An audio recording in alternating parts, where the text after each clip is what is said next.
Today in this video we discuss about selection of persons for training in rescue work. This is given in Mines Rescue Rule number 20. Selection of persons for training in rescue work में क्या क्या जरूरी parameter है उसके बारे में इस video में चर्चा करते हैं हम लोग। फर्स्ट पैरामीटर है कि कोई भी व्यक्ति का सिलेक्शन रेस्क्यू वर्क के लिए तब तक नहीं होगा जब तक उसका एज 21 से 30 साल के अंदर हो।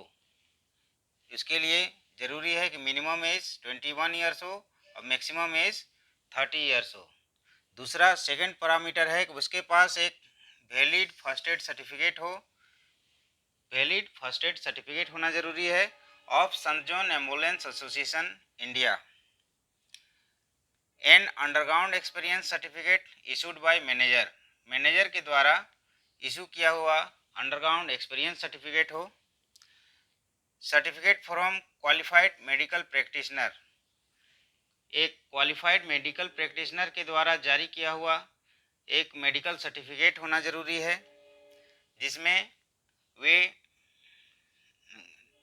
To be found free from any organic disease, जिसमें यह क्लियर रहना चाहिए कि उन्हें कोई भी तरह का ऑर्गेनिक डिजीज़ नहीं है, वीकनेस नहीं है, and fit for rescue work, और वे रेस्क्यू वर्क के लिए फिट हैं।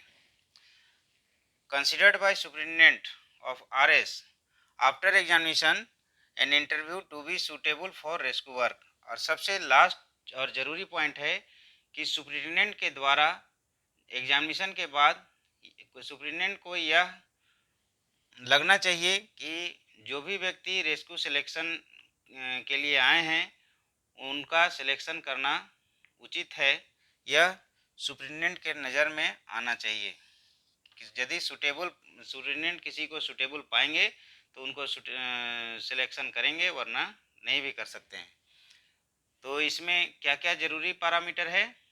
एज 21 ईयर्स टू 30 ईयर्स होना चाहिए, वैलिड फर्स्ट एड सर्टिफिकेट होना चाहिए, और क्या है, किसी मैनेजर के द्वारा दिया हुआ अंडरग्राउंड एक्सपीरियंस होना चाहिए, और क्वालिफाइड मेडिकल प्रैक्टिशनर के द्वारा एक ऐसा सर्टिफिकेट दिया रहना चाहिए, मेडिकल सर्टिफिकेट होना चाहिए जिसमें कि वो किसी भी ऑर्गेनिक उनमें कोई भी तरह का ऑर्गेनिक डिजीज़ नहीं पाया जाए और वे रेस्क्यू ऑपरेशन के लिए फिट हो। और considered by the superintendent of rescue station after examination के बाद वे रेस्क्यू वर्क के लिए सुपरिटेंडेंट के द्वारा सूटेबल पाए जाएं। ये 4-5 पैरामीटर हैं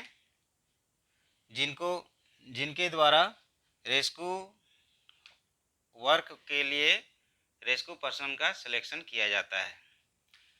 इस वीडियो में हम लोग देखें कि selection of persons for training in rescue work के लिए पर्सन्स का सिलेक्शन के लिए क्या क्या पैरामीटर है उसको देखें। अब इसी वीडियो में हम लोग देखते हैं डिफरेंट शेड्यूल्स के बारे में। अलग अलग शेड्यूल्स में क्या क्या चीज़ दिए हुए हैं उसके बारे में शेड्यूल की चर्चा हम लोग एक ही वीडियो में करेंगे, एक साथ करते हैं।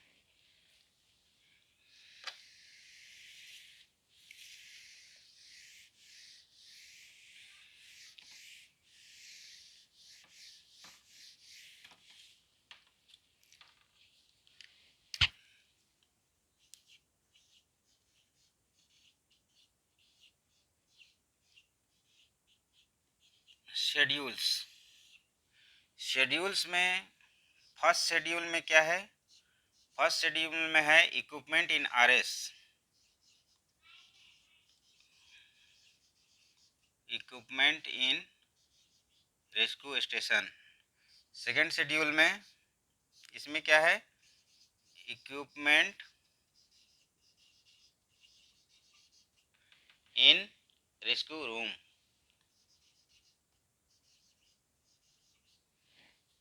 थर्ड शेड्यूल में क्या है?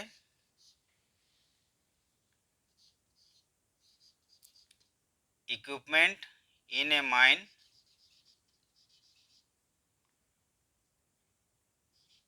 UG mine where no rescue room.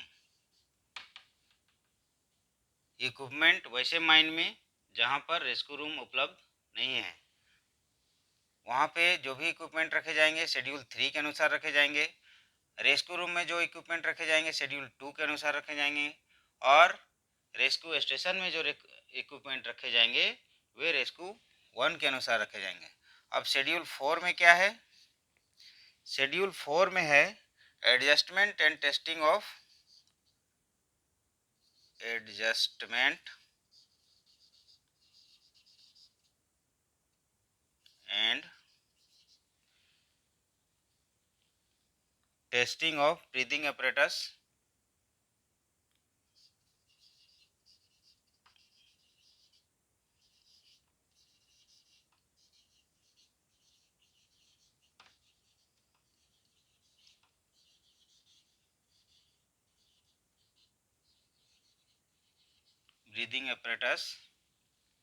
Flow meter etc।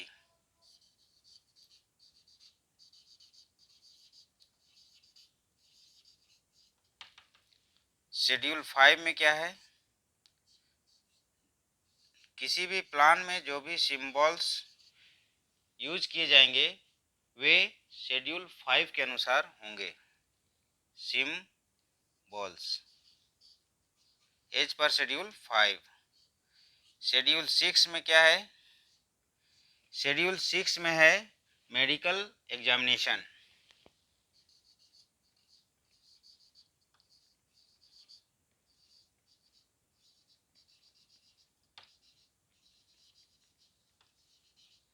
Schedule 7 इसमें क्या है? Course of instruction and practices.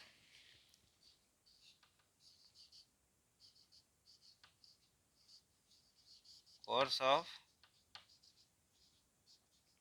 Instruction and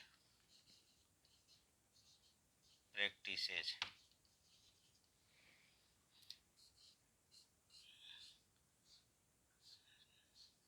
8वें schedule में क्या है? Code of signals.